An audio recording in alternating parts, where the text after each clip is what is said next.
আওয়ামী লীগ নিষিদ্ধের মতো একটি বাংলাদেশের সাধারণ মানুষের প্রাণের দাবি নিয়ে আমাদেরকে রাজপথে নামতে হচ্ছে। যে রাজনৈতিক দলগুলো আজকে নানা রকম টাল বাহানা করছেন, যারা দাবি করেন এত শত শহীদ তাদের দলের, আমি তাদের কাছে প্রশ্ন করতে চাই, আপনারা কি আপনাদের শহীদ পরিবারগুলোর কাছে একবারও গিয়েছেন? আমি ইন্টারিম সরকারকে প্রশ্ন করতে চাই,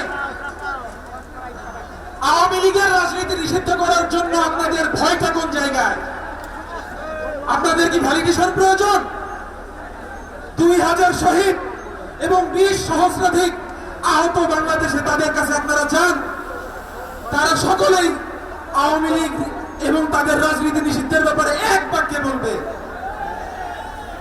বান্ডেল থাকলে প্রতি সেনমানিতে টাকা বাঁচবে।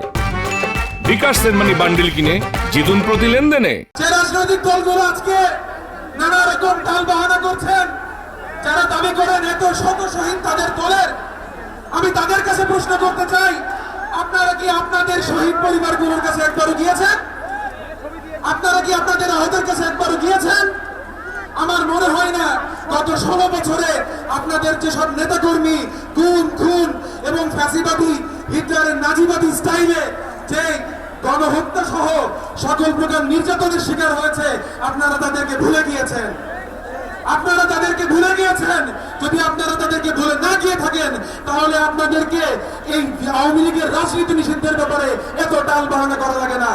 ইন্টারিম সরকারকে আবারও বলতে চাই, আপনাদেরকে যে দায়িত্ব নিয়ে বসানো হয়েছিল গণহত্যার বিচার এবং সর্বোপরি যে গণহত্যা আওয়ামী লীগ দলগতভাবে করেছে, সে আওয়ামী লীগের বিচার না করা পর্যন্ত আপনাদের দায় শেষ হবে না। আমি আমার সংক্ষিপ্ত বক্তব্য এখানে শেষ করছি। ইনকিলাব জিন্দাবাদ।